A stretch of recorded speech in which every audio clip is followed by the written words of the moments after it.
Donc, bonjour, mon nom est Émilie Allard, professeure adjointe à la Faculté des sciences infirmières. Je suis infirmière de formation, un DEC en soins infirmiers que j'ai fait au Cégep du Vieux-Montréal.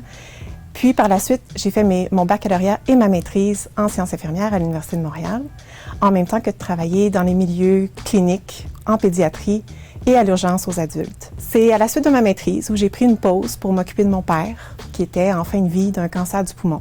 C'est dans cette expérience-là d'accompagnement de mon père que j'ai découvert ma passion pour les soins palliatifs et la fin de vie. Passion qui m'a menée jusqu'à réaliser un doctorat, puis à faire une carrière comme professeur, chercheur à l'Université de Montréal.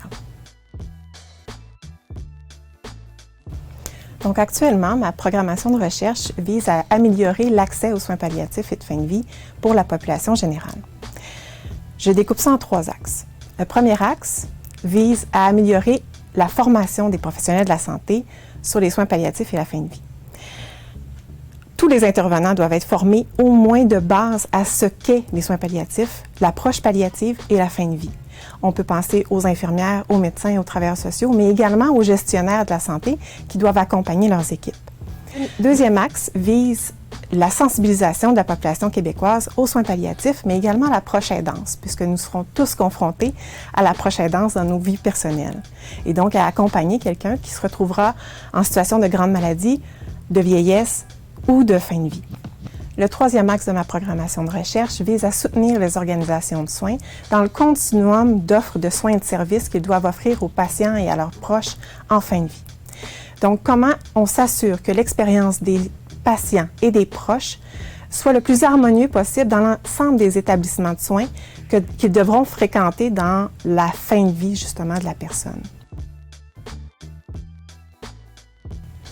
Ce qui me motive, premièrement, c'est que mes projets de recherche, je veux vraiment qu'ils soient orientés sur les besoins de la population, des professionnels, des organisations. Donc, je m'assure de pouvoir évaluer quel est leur besoin pour pouvoir y répondre et de m'assurer aussi que mes résultats de recherche puissent être vraiment utilisables pour les milieux, pour les professionnels et pour la population. Donc, vraiment être sensible à leurs besoins.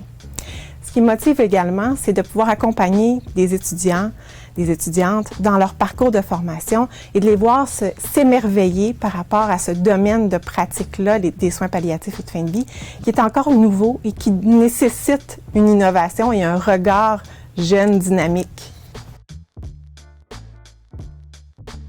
Mon conseil pour un chercheur qui serait débutant en soins palliatifs et de fin de vie, ça serait de ne pas s'arrêter aux valeurs sociales. Donc, en ce moment, parler de soins palliatifs de fin de vie, c'est pas glamour dans notre société actuelle. On n'aime pas ça en parler, mais il ne faut pas s'y arrêter. Il faut d'ailleurs aller contre ce vent pour justement faire éclater ces silos-là, ces tabous qui existent dans notre société.